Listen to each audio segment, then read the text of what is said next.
धन का खेल। किरण एक छोटे शहर की एक साधारण महिला थी। उसने अपनी पढ़ाई पूरी की और एक अच्छी नौकरी की तलाश में थी, लेकिन किसी कारणवश उसे नौकरी नहीं मिल पा रही थी।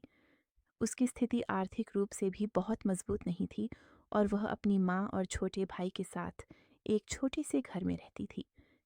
एक दिन उसने अपने एक पुराने मित्र अजय से मुलाकात की, जो अब एक सफल व्यापारियों में से एक था।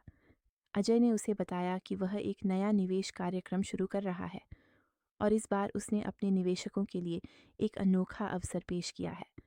अजय ने कहा, किरण, मैं एक नई ट्रेंडिंग कंपनी शुरू कर रहा हूँ। इसमें बड़े लाभ के अवसर है, लेकिन इसमें जोखिम भी है। अगर तुम चाहो तो तुम भी इसमें निवेश कर सकती हो।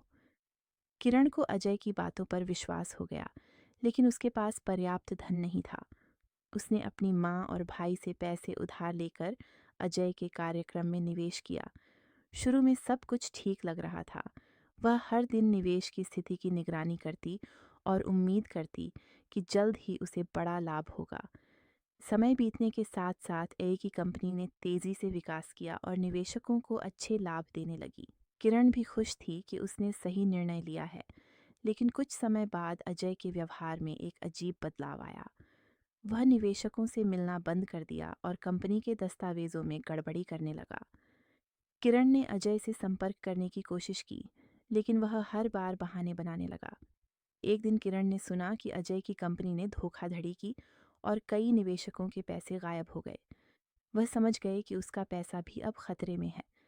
किरण ने निर्णय लिया कि वह चुप नहीं बैठेगी। उसने अस्थायी पुलिस और आर्थिक अपराध शाखा को शिकायत की और अपनी पूरी जानकारी दी। उसने अपने पैसे की वापसी के लिए कानूनी रास्ता अपनाया।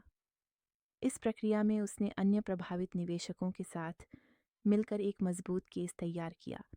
किरण की मेहनत और लगन ने रंग लाया। पुलिस और जांच एजेंसियों ने अजय की कंपनी की गहन जांच की और उसे गिरफ्तार कर लिया। अजय को अदालत में दोषी ठहराया गया और उसे निवेशकों का पैसा लौटाने का आदेश दिया गया।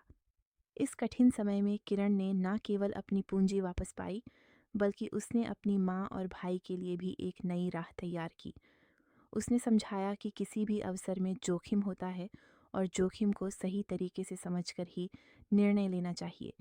उसने अपने अनुभव को साझा किया और अन्य लोगों को भी सतर्क रहने की सलाह दी। धन का खेल केवल लाभ और नुकसान का मामला नहीं, इसमें ईमानदारी, जागरूकता और सही समय पर सही निर्णय लेने की ज़रूरत होती है।